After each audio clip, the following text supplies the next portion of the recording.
ஜீ Tamil Sa Re Ga Ma Pa little சாம் season 5ல introduction ரவுண்டில் contestant Abhisheka அவர்கள் இழந்த பழம் பாடலாம் அவ்வளோ சூப்பராக வந்து பாடிட்டாங்க. இந்த ஒரு நிகழ்ச்சி ஃபுல்லாக அபிஷேகா மூலயமா ஒரு சூப்பரான ஒரு என்டர்டெயின்மெண்ட் காத்துக்கிட்டு இருக்குன்னு அடித்து சொல்லலாம். அந்தளவுக்கு அவங்களுடைய பெர்ஃபார்மன்ஸ் அடி தூளாக இருந்தது.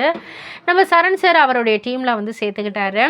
அதுக்கப்புறம் ஒவ்வொரு குழந்தைக்கும் வந்து சாண்டா கிளாஸ் வந்து ஒரு சர்ப்ரைஸ் கிஃப்ட் தராங்க இல்லையா, அபிஷேகாவுக்கு பிடிச்ச பார்பி டால்லாம் வந்து கிஃப்டாக கொடுத்ததுக்கப்புறம் வேறு என்ன ஆசை உனக்கு அப்படின்னு வந்து கேட்டதுக்கு, அப்பா தூரமாக இருக்கக்குள்ளெல்லாம் ஒரு வீடியோ கால் கூட பேசுகிறதுக்கான ஒரு மொபைல் இல்லை, அவருக்கு ஒரு மொபைல் வேணுன்ற ஒரு ஆசை இருக்குது எனக்கு அப்படின்னு வந்து சொன்ன உடனே சாண்டா கிளாஸ் வந்து ஒரு மொபைல் கிஃப்டாக தராங்க. அதை வந்து அபிஷேகா ரொம்பவே சந்தோஷமாக ஹாப்பி நோட்டடாக அவங்க அப்பாவுக்கு வந்து கொடுக்கறது, அந்த ஒரு எமோஷ்னல் பாண்டிங் எல்லாமே பார்க்குறதுக்கு அழகாகவே இருந்தது.